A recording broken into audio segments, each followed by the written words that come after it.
샬롬, 주님의 은혜와 평강이 오늘도 우리와 함께 하십니다.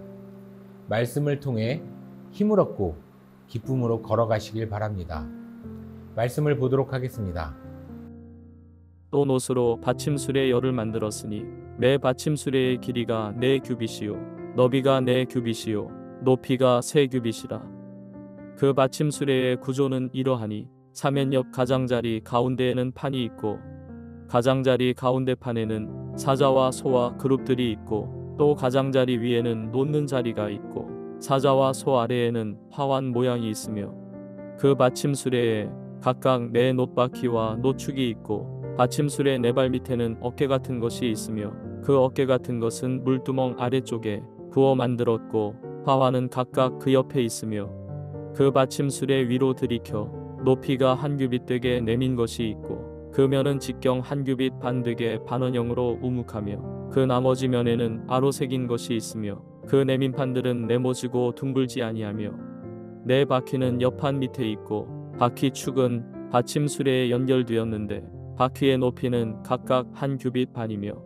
그 바퀴의 구조는 병거 바퀴의 구조 같은데 그 축과 태와 살과 통이 다 부어 만든 것이며 받침수레의 4 모퉁이에 어깨 같은 건 4이 있는데 그 어깨는 받침수레와 연결되었고 받침수레 위에 둥근 테두리가 있는데 높이가 반 규빗이요 또 받침수레 위에 버팀대와 옆판들이 받침수레와 연결되었고 버팀대 판과 옆판에는 각각 빈 곳을 따라 그룹들과 사자와 종려나무를 아로새겼고 또 그 둘레에 화환 모양이 있더라.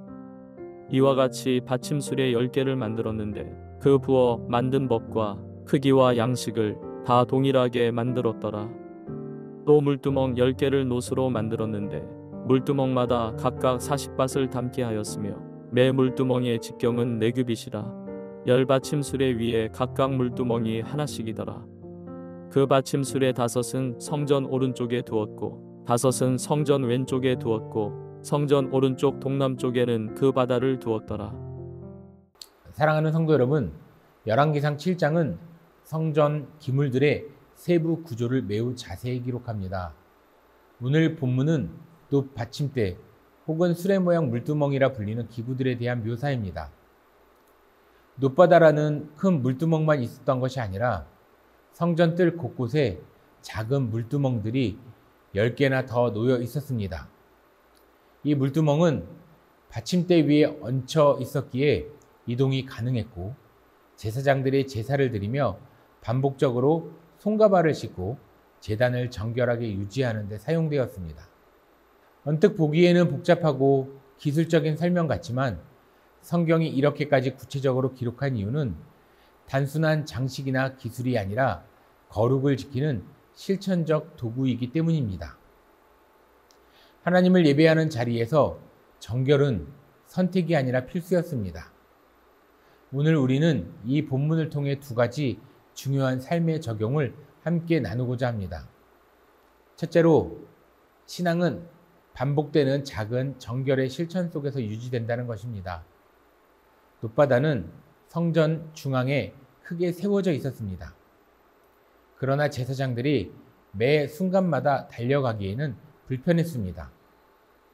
그래서 하나님은 성전 사방에 10개의 작은 물두멍을 두어 제사장들이 제사 과정 중에도 언제든지 씻을 수 있도록 하셨습니다. 여기에는 중요한 교훈이 있습니다. 성결함은 단 한 번의 결단으로 끝나는 것이 아니라 일상의 반복 속에서 지켜져야 한다는 것입니다. 우리의 손과 발은 하루에도 수없이 더러워집니다.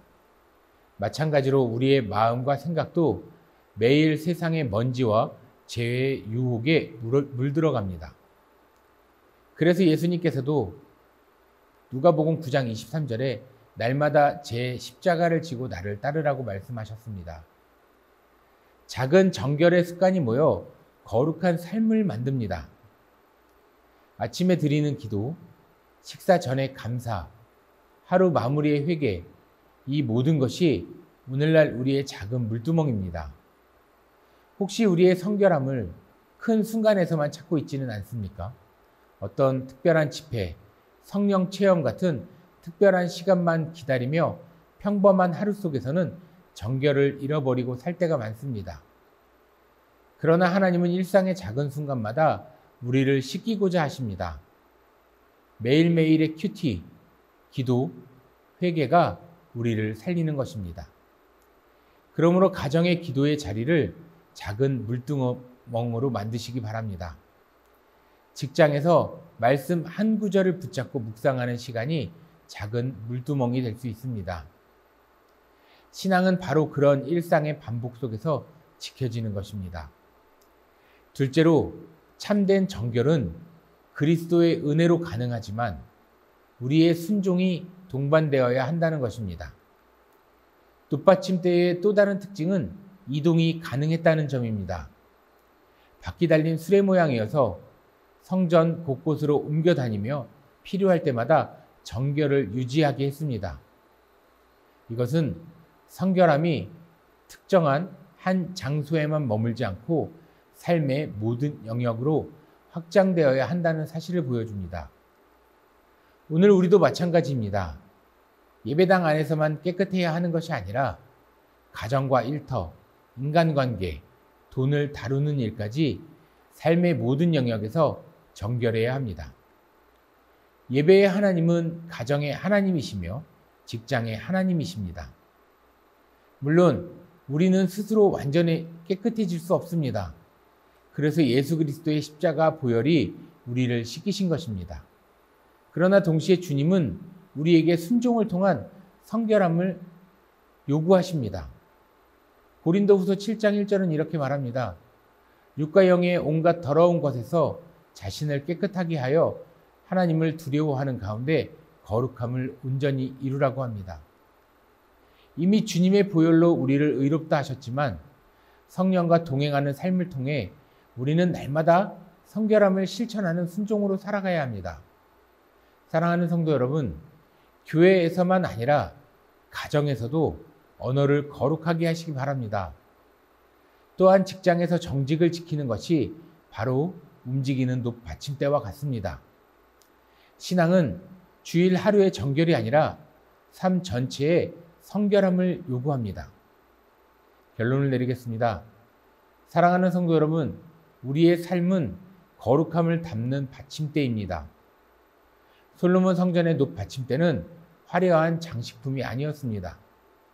그것은 제사장이 하나님을 섬길 때 반드시 필요했던 성결함을 지키는 실천적 도구였습니다.